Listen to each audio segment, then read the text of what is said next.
This week, leaders from around the world are gathered in Glasgow, Scotland, for the most important climate summit since 2015, when most of the world signed on to the Paris Climate Accords.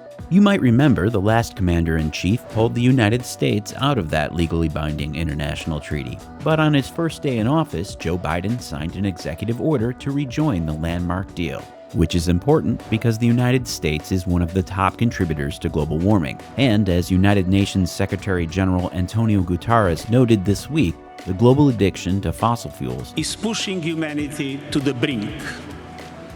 We face a stark choice. Either we stop it or it stops us.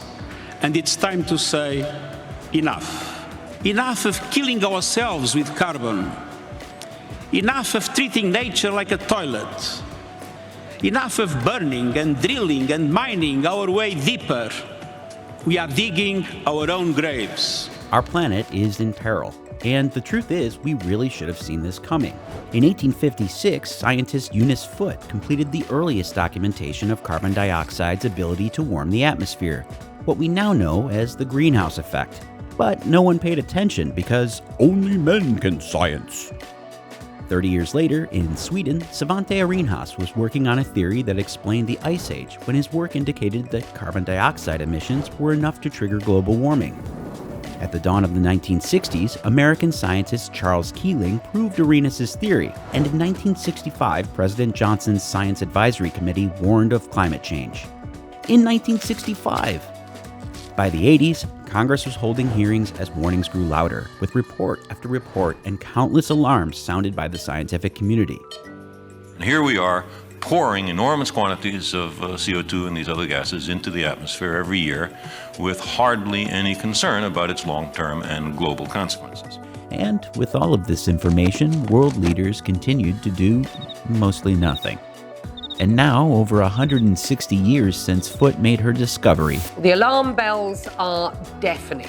The United Nations today issuing an urgent call for action, calling it unequivocal that climate change is now irreversible, severe, and widespread. The news is not improving. In fact, if we wake up tomorrow and eliminate emissions over breakfast, we will still be facing 3 decades of increasing climate impact. That means more of what is happening right outside your door. More floods, more fires, and more drought. More extreme weather, and 2,000 years of sea level increase. This is the part where I'm supposed to say, but the news isn't all bad. Sorry, it is. Under the most hopeful response, warming will continue through the remainder of our lifetime. And if we do nothing, by the end of the century, the world's temperatures will have risen as much as 11 degrees Fahrenheit above when we first started tinkering with fossil fuels. For millions of years, this source of power slept peacefully in the dark recesses of the earth until modern magic loosed the liquid energy from its subterranean prison. The most recent data does indicate that the drastic and immediate emission cuts that we're going to make over breakfast could limit warming beyond 2050. All it would take is the most expensive and globally cooperative undertaking in the history of humankind. For his part, President Biden is using his time in Glasgow to persuade other countries to make even stronger commitments to tackle the global crisis. Stateside, Congress continues to resist key portions of his domestic climate agenda, which, of course, is nothing new. We keep hearing that 2014 has been the warmest year on record. You know what this is? It's a snowball, and that's just from outside here. So it's very, very cold out, very unseasonal. So here, Mr. President, catch this. Who else needs a drink?